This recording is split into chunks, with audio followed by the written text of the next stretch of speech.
¿no? Pues bueno, ¿quién son los del clero? Aquellas personas que se dedican a la vida religiosa, a la vida sacerdotal, ¿no es cierto? Entonces, a la cabeza de la iglesia, ¿cuál es la máxima autoridad? La máxima autoridad viene a ser el Papa.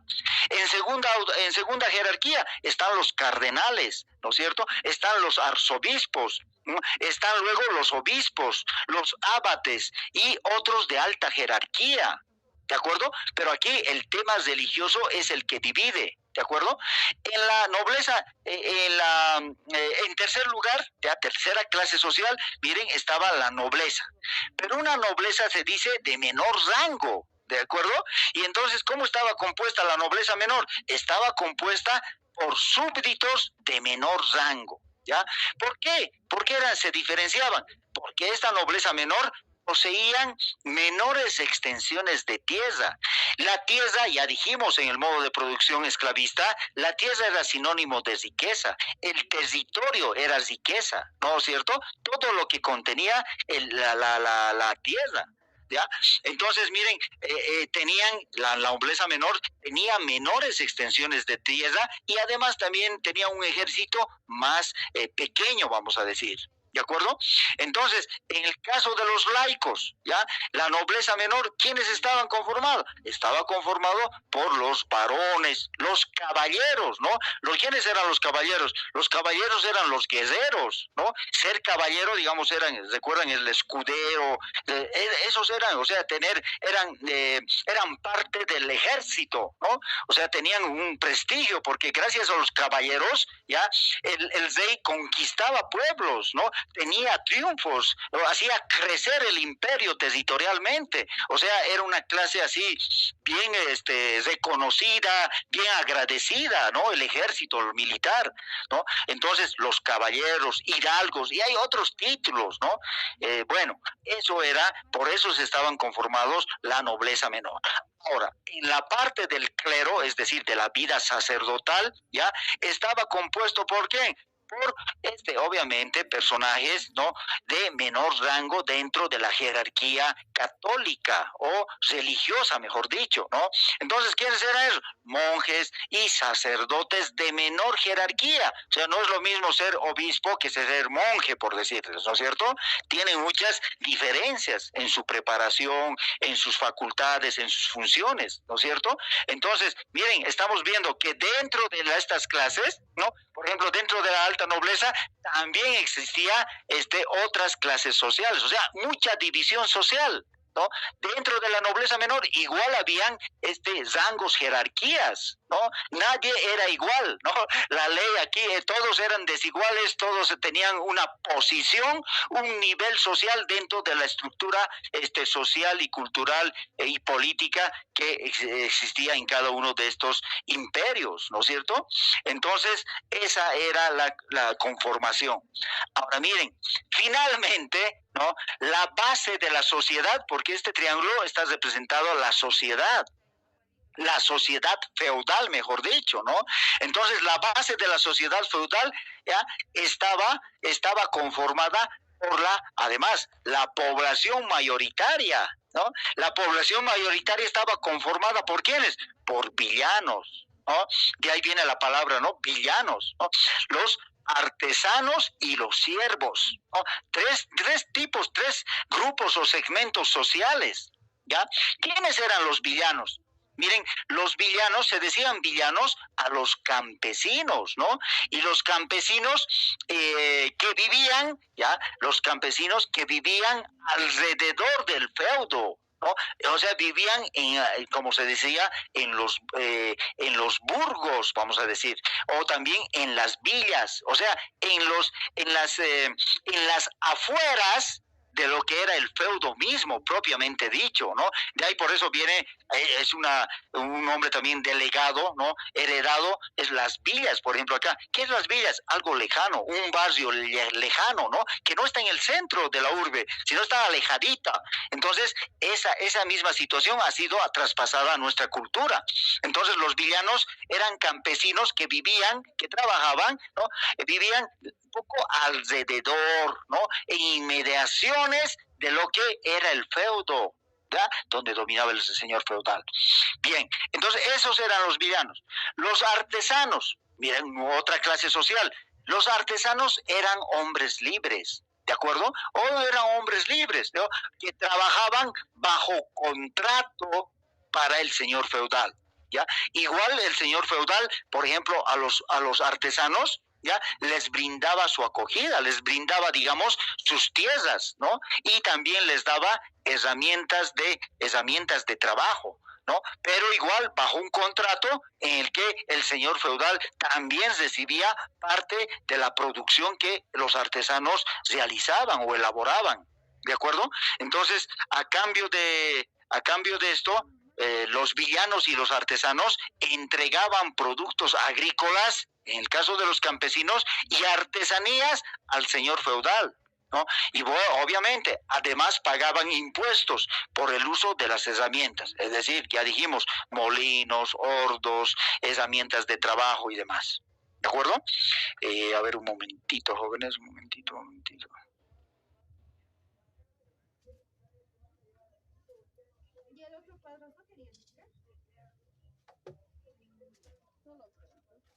Ya.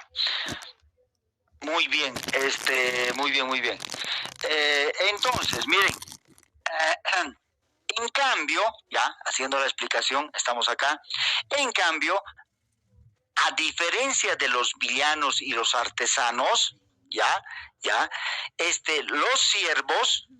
los siervos, si bien tenían cierta libertad, los siervos eran de propiedad del señor feudal, ¿no? O sea, hay una diferencia muy sustantiva entre un villano, un artesano y propiamente los siervos. Miren, los siervos eran propiedad, tenían alto de libertad, pero eran o pertenecían al señor feudal, ¿no es cierto? Y por eso de ahí sale el nombre de siervos. Habían dos tipos, ¿no? Habían dos tipos de siervos, vamos a decir, ¿de acuerdo? Habían dos tipos de siervos, ¿ya?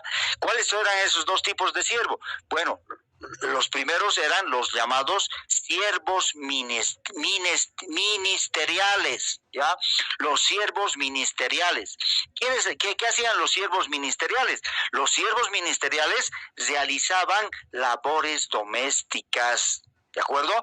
¿Dónde? En el castillo, la vivienda del señor feudal. O sea, vivían con el señor feudal, ¿no? Labores domésticas, ¿de acuerdo? Ahora, a diferencia de eso, los otros se llamaban siervos de la gleba, ¿de acuerdo? Siervos de la gleba, ¿ya? Y estos eran la gran mayoría en población o en cantidad, ¿no es cierto? ¿Por qué? ¿Por qué se les dice siervos de la gleba, ¿no es cierto? Porque gleba, ¿ya? Gleba era un término que indicaba, ¿no? Se llamaba gleba porque significaba gleba un tesón o un pedazo de la tierra, ¿no es cierto? Entonces, los siervos de la gleba estaban condenados porque eran parte de la tierra. Si se comercializaba la tierra, también se comercializaba los siervos que contenían o vivían en esa parcela de tierra, ¿no es cierto? Entonces, los siervos de la gleba, en la práctica, estaban condenados a trabajar la tierra donde nacieron durante toda su vida. O sea, estaban prohibidos no podían abandonar, no podían dejar la tierra donde habían dejado. Por eso se les consideraba como parte misma de la tierra, ¿no? O sea, era tan arraigada esta costumbre, o sea, costumbre, hecho, ¿no? ¿No es cierto que por eso eres siervo de la gleba, que está diciendo que por vida, ya eres parte de la tierra, ¿no? Entonces no tienes derecho, ¿no? No tienes derecho a salir fuera de esa porción de ese territorio, vamos a decir, ¿no es cierto? Entonces los siervos de la gleba, básicamente, a diferencia de los siervos ministeriales, realizaban labores agrícolas, ¿ya? Labores agrícolas, y su subsistencia, su sobrevivencia no dependía de sus amos, ¿no? No dependía de sus amos, ¿no? ¿Por qué? Porque los siervos de la gleba, si bien, bueno, trabajaban todas, tenían, no se olviden, tenían una vivienda, igual les daba en una situación así, medio informal, ¿no es cierto? Les concedía el señor feudal, entonces un pedazo de tierra, en ese pedazo de tierra y si hacían construían su vivienda, ¿no es cierto? Su vivienda y luego cada día a trabajar, ¿no es cierto? Entonces, su sobrevivencia dependía de qué? Dependía obviamente del trabajo cotidiano que realizaban cada uno de los siervos en sus determinados territorios, ¿no es cierto? Y además podían intercambiar parte de sus cosechas, ¿no es cierto? También, o sea, parte de la cosecha de los siervos, del producto que elaboraban, vamos a decir, una parte servía para su sobrevivencia, ¿cierto? Trigo para ellos, muy bien, cebada, ¿no? Y otra parte era para un tercio, vamos a decir, un tercio para la sobrevivencia, para el consumo o el autoconsumo. Otro tercio era la renta que entregaban al señor feudal, ¿de acuerdo? Y el otro tercio la podían comercializar, ¿no? A los campesinos, a los artesanos, ¿no es cierto? O a cualquier otra persona que, digamos, estaba pasando, estaba o vivía también alrededor en proximidades del castillo medieval, vamos a decir, ¿de acuerdo? Entonces, miren, la organización social durante el feudalismo, en conclusión o en síntesis, vamos a concluir de que la organización social durante el feudalismo ya era inamovible y cerrada, una característica. ¿Ya? ¿Por qué? ¿Qué significa inamovible y cerrada? ¿Ya? Significa que no existía, no existía o no había la posibilidad de tener ascenso o movilidad dentro de la pirámide social. ¿Ya? En otras palabras, jóvenes, ya era una sociedad cerrada, fija, inamovible, ¿no es cierto? ¿Ya? ¿Por qué? ¿Ya? ¿Por qué? Porque, es decir, un campesino libre, ¿ya? Estaba destinado, por ejemplo, ¿no? Un campesino libre estaba condenado a nacer y morir en esa misma condición social. ¿De acuerdo? Entonces, no había posibilidad a lo largo de la vida, ¿no? De la vida a tener un ascenso, ¿no? A pasar de una clase social inferior a otra superior, ¿no? En los que nacían siervos se debían quedar siervos, ¿no? Él y toda su familia y todos sus herederos, ¿no? No podían llegar a ser imposible que un siervo llegue a la alta nobleza, ¿de acuerdo? Entonces, a eso se refiere que era una organización social inamovible y cerrada, ¿no es cierto? Entonces no había eso, ¿no? Por ejemplo, era imposible, ¿no? Por ejemplo, un caballero, un hidalgo, tampoco podía llegar a ser señor feudal, ¿no? O sea, era bien distinguido, ¿no? Miren acá, pues eso es lo que dice, miren los varios textos, ¿no? Un caballero o un hidalgo no podía llegar a ser señor feudal, ¿no es cierto? ¿Por qué? Porque su rango social, no podía, por ejemplo acá, tú no vas a ser,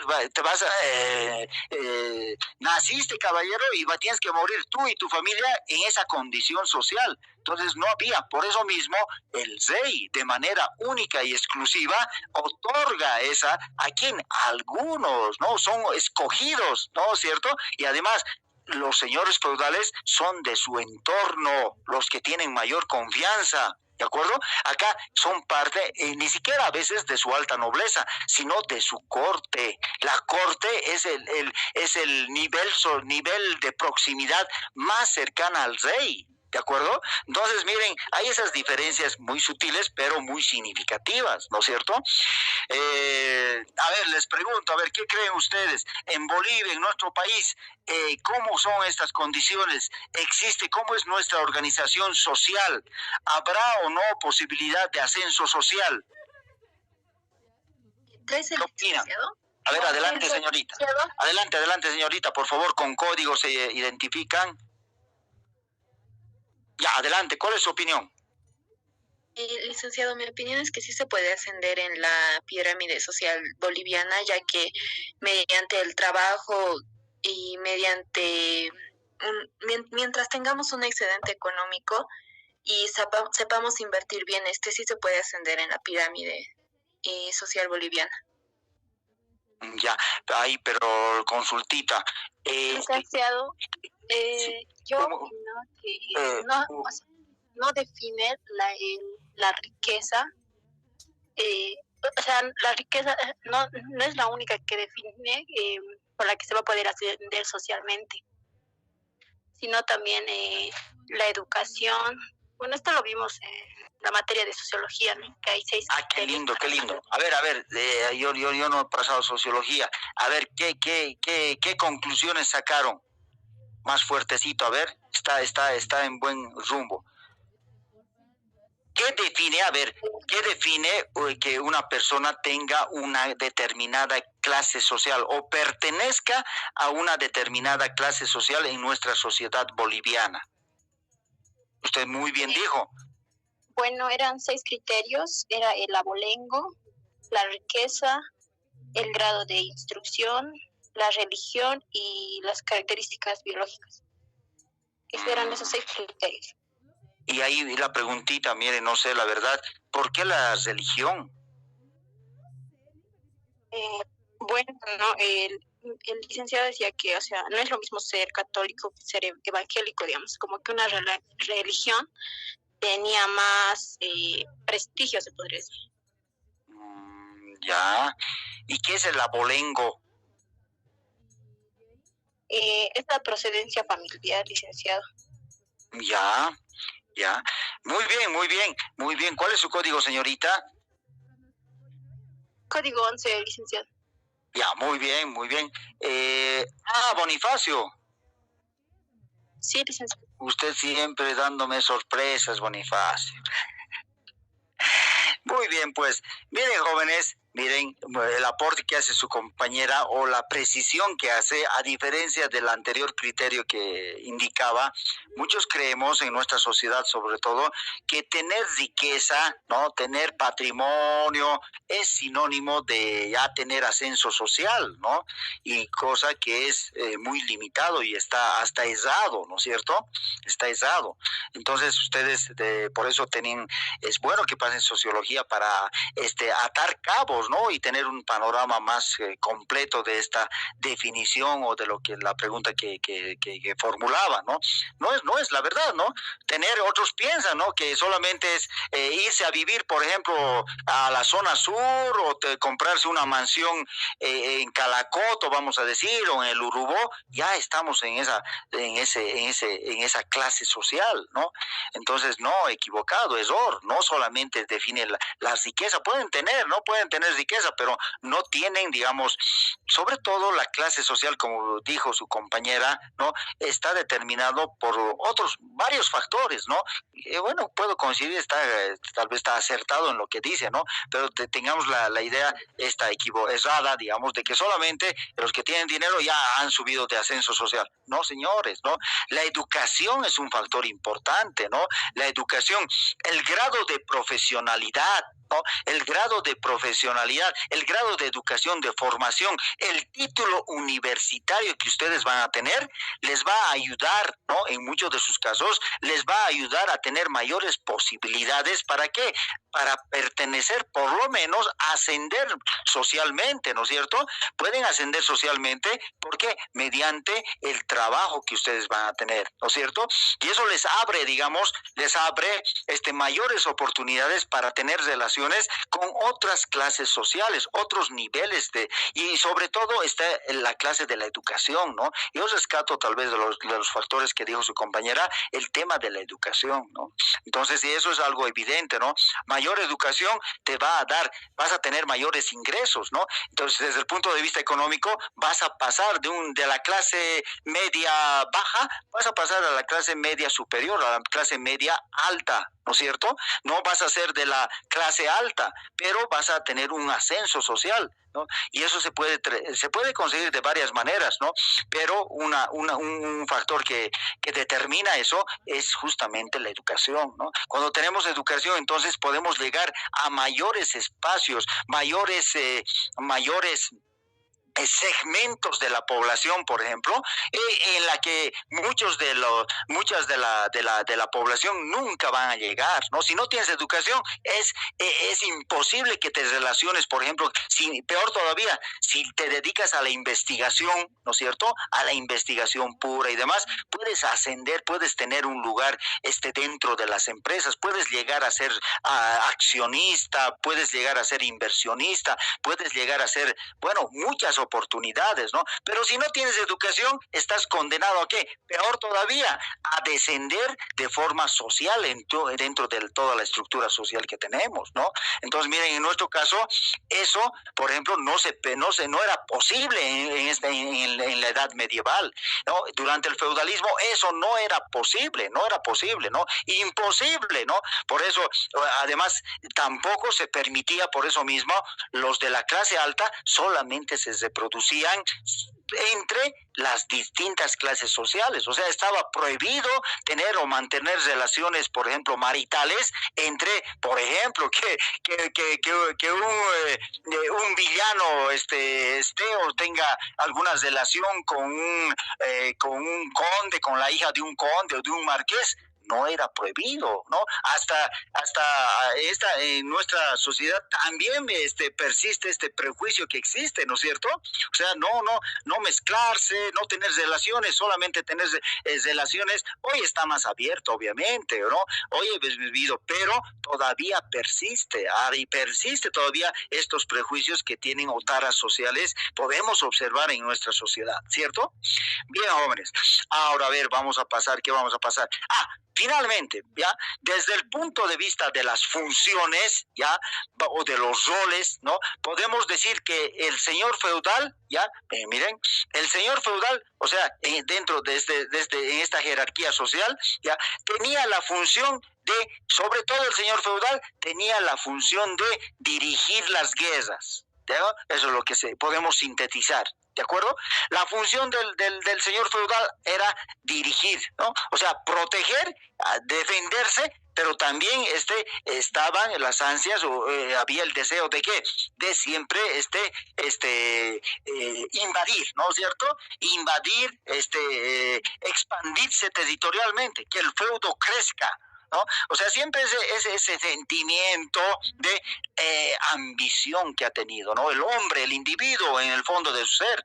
Entonces, el señor feudal se protegía, pero en el fondo también tenía la pretensión de expandir su feudo, ¿no es cierto? Expandir su feudo. Entonces, ¿y cómo se iba a expandir? Ahí no era pues tratados, no había pues democracia, ¿no? No había libertades, ¿no? Era una sociedad en construcción. Entonces, la única forma para expandirse o la forma más común era el enfrentamiento bélico, ¿no es cierto? La guerra era el pan de cada día, ¿no? Entonces, la función del señor feudal podemos resumir en que era encargado de dirigir las guerras, la guerra. El clero, por su parte, estaba encargado de ¿qué? El clero tenía la función ya primordial de ¿qué? De adoctrinar al pueblo, ¿no es cierto? El clero profesaba ¿qué? El cristianismo, ¿no? Entonces, pero además de profesar el cristianismo, o sea, la religión, ¿no es cierto? Adoctrinar, se dice, también cumplía funciones culturales y de educación. ¿De acuerdo? Entonces, de ahí vamos a ver posteriormente, justamente, ahí surge las universidades. Ustedes vieron también por qué, por ejemplo, los colegios, gran parte de los colegios están o tienen un sentido hasta nuestros días. Por ejemplo, gran parte de los colegios, pues sobre todo particulares, ¿no es cierto? Tienen o son administrados por la comunidad religiosa, ¿no es cierto? Entonces hay distintos colegios particulares, o sea, siempre desde esos tiempos, miren, el clero se ha encargado de aspectos de cultura, de educación, ¿no es cierto? Eso siempre les ha preocupado y estaba a su cargo. ¿Ya? Por su parte, la clase baja estaba formada, bueno, por campesinos y siervos, ya dijimos eso, pero que tenían la función de ¿qué? trabajar las tierras, ¿de acuerdo? Entonces, miren, estas 4 clases sociales estaban o tenían funciones muy claras, muy distintas que desempeñar dentro de la organización social que existía en esa época, ¿ya? A ver qué tenemos por acá, qué tenemos más, vamos avanzando. Organización económica, ¿de acuerdo? Organización económica. Entonces hemos visto la organización social. Ahora vamos a ver la organización económica, o sea, los rasgos más importantes de en lo que consistía el feudo, ¿ya? Entonces, primera característica, el modo de producción feudal, ¿ya?, se basaba en la agricultura principalmente y la ganadería, ¿ya?, como en segunda importancia, pero eran agricultura y ganadería de subsistencia. ¿De acuerdo? Entonces, ¿a qué se refiere esto? A pesar de que gran parte de los feudos contaban con grandes extensiones de tierra, ¿de acuerdo? Eran grandes porciones de tierra, ¿ya? Y bueno, en este sentido prevalecía el latifundio, ¿no es cierto? Entonces, la producción, pero sin embargo, miren, en los hechos, la producción agrícola y ganadera era limitada. ¿De acuerdo? Era limitada. A pesar de que se contaba con grandes extensiones de tierra, ¿ya?, la producción era restringida, ¿ya? ¿Por qué? Por 2 aspectos, ¿no? Primero, las técnicas agrícolas, ¿ya?, la tecnología, vamos a decir, las herramientas, ¿ya?, de trabajo, ¿no?, para cultivar, ¿no?, las diferentes especies agrícolas eran rudimentarias, ¿no es cierto? Eran rudimentarias. Habían avances, pero en general podemos decir que eran muy rudimentarias, ¿no? Por una parte. Y por otra parte, miren, los siervos solo cultivaban solo lo necesario, ¿no es cierto? Lo necesario, ¿para qué? Para mantenerse a sí mismos y para pagar la renta al señor feudal, ¿no? Ahora, esto de la renta al señor feudal, ¿no es cierto? Ya tenemos claro que entregaba 1/3 al señor feudal. También en algunos casos, ¿ya?, la renta también no solamente los siervos entregaban al señor feudal, sino también entregaban una parte de la renta a la iglesia, ¿no es cierto? Y este conceptito y este hechito, mejor dicho, más que concepto, se viene a llamar el diezmo, ¿no? Ahí surge este concepto, esta definición del diezmo, ¿no? ¿Qué era el diezmo, no? Los siervos estaban obligados, ¿ya?, a entregar a la iglesia, ¿ya?, el 10% de su producción agrícola. Entonces, de ahí del 10% viene la palabra o el término diezmo, ¿ya? Entonces, en algunos casos, ¿ya?, o sea, los que se beneficiaran, como les dije, era el señor feudal y parte de la iglesia o del clero. También en otras palabras, eran relaciones de explotación, ¿no es cierto? Explotaban, en otras palabras, el siervo se sentía presionado, sometido y explotado, ¿no es cierto? Porque trabajaba de forma gratuita, ¿no es cierto? ¿Gratuita para qué? Para estos 2 agentes en particular, ¿de acuerdo? Esa es una primera idea. Segundo, a causa de las fuertes invasiones, ¿no?, y al peligro existente, los feudos eran sistemas económicos naturales de tipo cerrado y autárquico, ¿no? Miren, estamos reiterando esto, ya explicamos, ya dimos la idea, creo, me parece, hace poco, ¿no? Pero vamos a profundizar eso, ¿ya? Debido a que, bueno, justamente lo que decía, ¿no?, el comercio entre los feudos, entre feudo y feudo, era prácticamente nulo, ¿no? Entonces, cada feudo debía ser autosuficiente, ¿no es cierto? Y entonces solo producía lo que necesitaba para la sobrevivencia, ¿de acuerdo? Entonces se producía para consumir, ¿ya? Entonces, es decir, en otras palabras, no existía la posibilidad de obtener productos de otras poblaciones externas al feudo. O sea, no había comercio. O si había, era muy esporádico, muy escaso, vamos a decir, ¿de acuerdo? Entonces, de haber, en otros textos seguramente van a ver, pero había el comercio. Sí, había, pero era muy circunstancial, muy esporádico, como dije, ¿no es cierto? Pero esa no era la regla. La situación era que en la gran gran mayoría lo que hay que analizar es que no había relaciones comerciales dinámicas, fluidas, permanentes, ¿no es cierto? Entonces, como consecuencia de que el comercio en las poblaciones, ¿ya? Como consecuencia de que el comercio entre las poblaciones, es decir, entre los feudos, era escaso, o mejor dicho, nulo, también estaba restringida la circulación del dinero, ¿no es cierto? Entonces, existían escasas transacciones, ¿no? Y sobre todo estas transacciones, miren, se retornó en la época del feudalismo, se retornó al trueque simple de productos, ¿no es cierto? Obvio, ¿no? Si no se podía hacer comercio, entonces la moneda perdió importancia, ¿no? O sea, el dinero moneda, ¿no es cierto? Perdió, o sea, no había circulación del dinero. Entonces, ¿qué es lo que había? Se volvió a la época de lo que era un rasgo muy distintivo de la economía primitiva, ¿no es cierto? En la economía primitiva, ¿qué es lo que privilegiaba? No había dinero, había el trueque. Entonces, miren, el feudalismo se dio una involución, ¿no? Involución obligada, vamos a decir, obligada, ¿no es cierto? Bueno, esa es otra característica. Ahora, tercero, miren, en vista de que el comercio entre las poblaciones, ¿ya?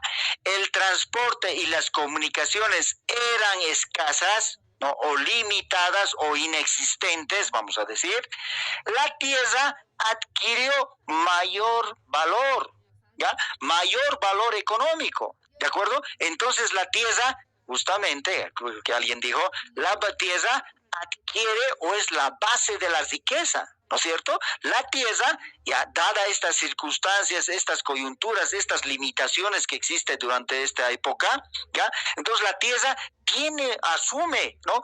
Tiene mayor valor económico, ¿ya? Entonces, tener tierra es sinónimo de tener riqueza, ¿de acuerdo? Entonces, la riqueza radicaba en la propiedad de la tierra, ¿de acuerdo? Entonces, por eso mismo, los señores feudales, en muchos casos, tienden a hacerse dueños, a adueñarse, ¿ya? A adueñarse de la tierra que se les dio en concesión, ¿ya?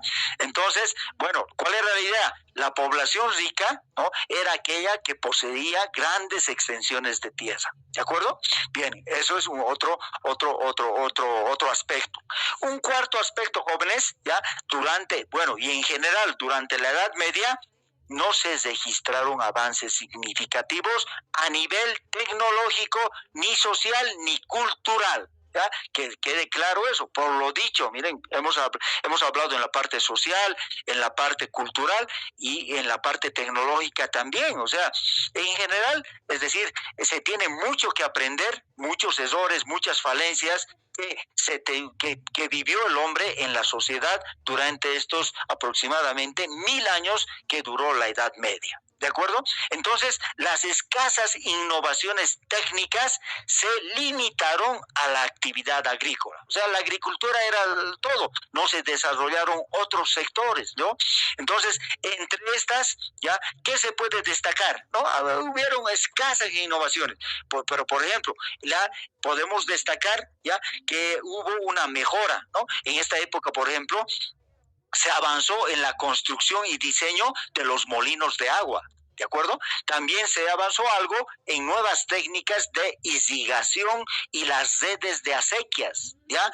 También se empezó a usar el arado, ¿ya? El arado con ruedas arrastrado por yunta de bueyes, ¿ya? Eso anteriormente tampoco en otras culturas, ¿ya? Tampoco se había llegado a ese nivel. Por ejemplo, es un gran éxito, digamos, un gran avance el uso de las yuntas de bueyes, ¿no? Antes, ¿cómo hacía? Solamente el hombre con el asadón, ¿no? Y no contaba con la ayuda, con la colaboración, ¿ya? De la energía de los animales semovientes, ¿no es cierto? Entonces, esto sí fue un gran avance, ¿no?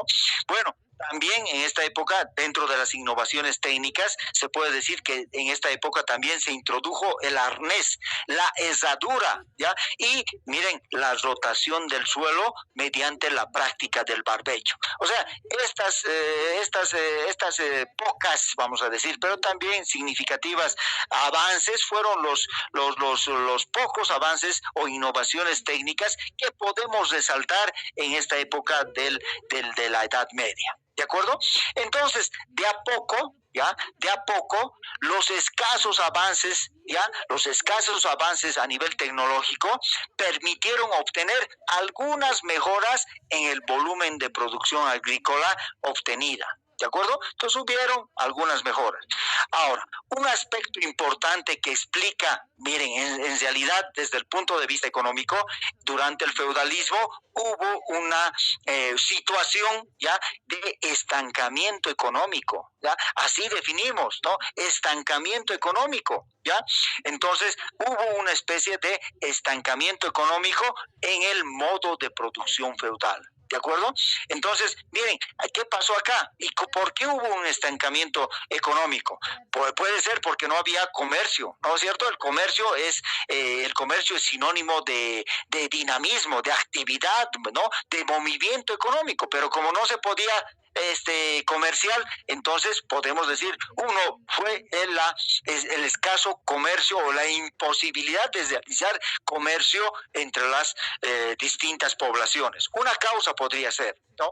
Pero otra causa más importante del estancamiento económico en el que se expandió, desarrolló el feudalismo, también se refiere a que en general, ¿ya? En general, en su gran mayoría, los señores feudales no realizaron inversiones, ¿ya? En la reposición de sus medios de producción. ¿De acuerdo? Entonces, esto es un aspecto importante en la economía, ¿no? Sí, o en la empresa también, ¿no? Si no realizas inversiones para reponer, para mejorar los medios de producción, ¿de acuerdo? Entonces, ¿qué vas a tener? Obviamente vas a tener menor productividad, ¿no es cierto? Entonces, además, las herramientas de trabajo quedan obsoletas, ¿no? Y entonces, como consecuencia, como les dije, esto se traduce al final de cuentas en cada vez una menor productividad, ¿no? Entonces tienes menor producción por unidad de factor utilizado, ¿ya? Ese es un aspecto. Ya, otro, quinto, ya, si bien el comercio entre los feudos era casi inexistente, ya, hay que destacar también que alrededor de los feudos, jóvenes, ya, alrededor de los feudos surgieron pequeños poblados, ya, pequeñas poblaciones, ¿no? Con el tiempo, con la reproducción, matrimonios y demás, ¿no? Entonces surgieron pequeños poblados y estos poblados, estas poblaciones se denominaron suburbios, ¿de acuerdo? En algunos casos villas. ¿De acuerdo?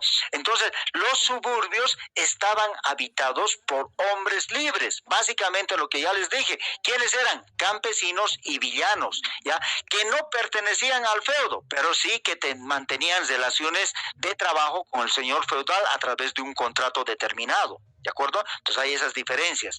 En los suburbios se dio paso a la elaboración de productos artesanales, es decir, mercancías, ¿no?